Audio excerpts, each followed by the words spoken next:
Hi, welcome to hash tag నేను మీ Manoj. AP తెలంగాణలో assembly Lok Sabha ఎన్నికలు ఒకే రోజు జరగనున్నాయి. దీంతో తెలంగాణలో స్థిరపడిన ఆంధ్రప్రదేశ్ వాసులు ఓటు వేసేందుకు తమ ఇళ్లకు చేరుకుంటున్నారు.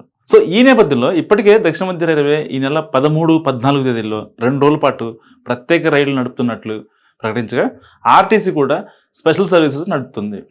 సో ఇప్పటికే రైళ్లు, బస్సుల్లో రిజర్వేషన్లు నిండిపోగా ప్రైవేటు బస్సుల్లో, విమానాల్లో అదనపు ఛార్జీలు వసూలు చేస్తున్నారు. నెల రోజుల ముందే రైల్వే రిజర్వేషన్లు ముగియడంతో వందల సంఖ్యలో వెయిటింగ్ లిస్టులు దర్శనమిస్తున్నాయి. ఈ నేపథ్యంలోనే ప్రయాణికుల విజ్ఞప్తి మేరకు 2 రాష్ట్రాల ఆర్టీసీలు ప్రత్యేక బస్సులు ఏర్పాటు చేసిన వాటిలోనూ రిజర్వేషన్లు సీట్లనే నిండిపోయాయి. అదనపు బస్సులు నడపలేని కారణంగా ఏపీఎస్ఆర్టీసీ ఎక్స్ప్రెస్లను సిద్ధం చేస్తుంది. బెంగళూరు నుంచి విజయవాడకు ప్రత్యేక బస్ సర్వీసులను అందుబాటులో తెచ్చినట్టు ఆర్టీసీ అధికారులు చెప్తున్నారు. కాకినాడ, విశాఖపట్నం వెళ్లే రైల్లో వెయిటింగ్ లిస్ట్ చూపిస్తుంది. హైదరాబాద్ నుంచి విజయవాడ, నరసాపురం, కాకినాడ, విశాఖపట్నం వెళ్లే రైలుకు ఇప్పటికే రిజర్వేషన్లు నిండుకోవడంతో పాటు వెయిటింగ్ లిస్టులు కూడా దొరకపోవడంతో ప్రయాణికులు నరకయాతన అనుభవిస్తున్నారు.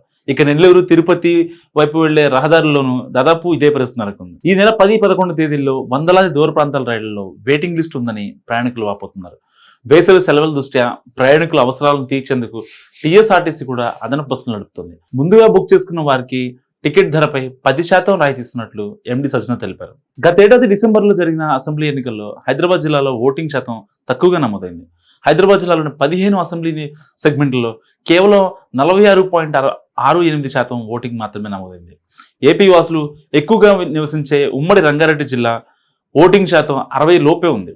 ఇదే కాకుండా ఈసారి సోమవారం ఓటింగ్ జరగబోతుంది. పోలింగ్కు ముందు 2 రోజు శనివారం, ఇంకా ఆదివారం, పోలింగ్ రోజు సోమవారం కావడంతో ప్రభుత్వ, ఐటీ, బ్యాంకు, ఇంకా ప్రైవేట్ ఉద్యోగులు వరుస సెలవులు రావడంతో రైళ్లు, బస్సులు సీట్లు దొరక్క ప్రయాణికులు నానా ఇబ్బందులు పడుతున్నారు. ఈ నేపథ్యంలోనే ప్రైవేటు బస్సుల యజమానులు అధిక ఛార్జీలను వసూలు చేస్తూ ప్రయాణికుల ముక్కులు పిండేస్తున్నారు. ఇక విమానయాన సంస్థలు కూడా సైతం ఛార్జీలను 20 నుంచి 30% పెంచేశాయి. సో వైజాగ్, విజయవాడ, రాజమండ్రులకు మిగతా రోజుల కంటే ఈ ఎన్నికల సందర్భంగా అదనంగా వసూలు చేస్తున్నట్టుగా ప్రయాణికులు ఆరోపిస్తున్నారు. ఏపీఎస్ఆర్టీసీ రిజర్వేషన్ వెబ్సైట్లో సాంకేతిక సమస్య తలెత్తింది. ఏపీలో సోమవారం ఎన్నికలు జరగనున్నాయి. దీంతో ఇతర రాష్ట్రాలు, పక్క జిల్లాల్లో ఉన్న ఓటర్లు స్వగ్రామాలకు వెళ్లేందుకు ప్రయత్నిస్తున్నారు. ఈ మేరకు ఆర్టీసీ బస్సులో సీట్ రిజర్వేషన్ కోసం ప్రయత్నాలు చేస్తున్నారు. అయితే రిజర్వేషన్ వెబ్సైట్లో తరచూ సాంకేతిక సమస్య తలెత్తుతుంది. టికెట్ బుకింగ్ కోసం గంటల తరబడి వేచి చూడాల్సి వస్తుంది. అటు టికెట్ బుక్ అయినట్లు చూపిస్తుంది, డబ్బులు కూడా కట్ అవుతున్నాయి, కానీ కన్ఫర్మ్ అయినట్టు మెసేజ్ మాత్రం రావట్లేదు. ఆన్లైన్లో డబ్బులు విత్డ్రా అయిన వెంటనే సాంకేతిక సమస్య చూపిస్తుంది. టికెట్ బుకింగ్ నంబర్ కూడా వెబ్సైట్లో చూపించట్లేదు. దీంట్లో ప్రయాణికులు ఆందోళన వ్యక్తం చేస్తున్నారు. మరోవైపు బస్సులు లేకపోవడం మరింత ఆందోళనకు గురిచేస్తుంది.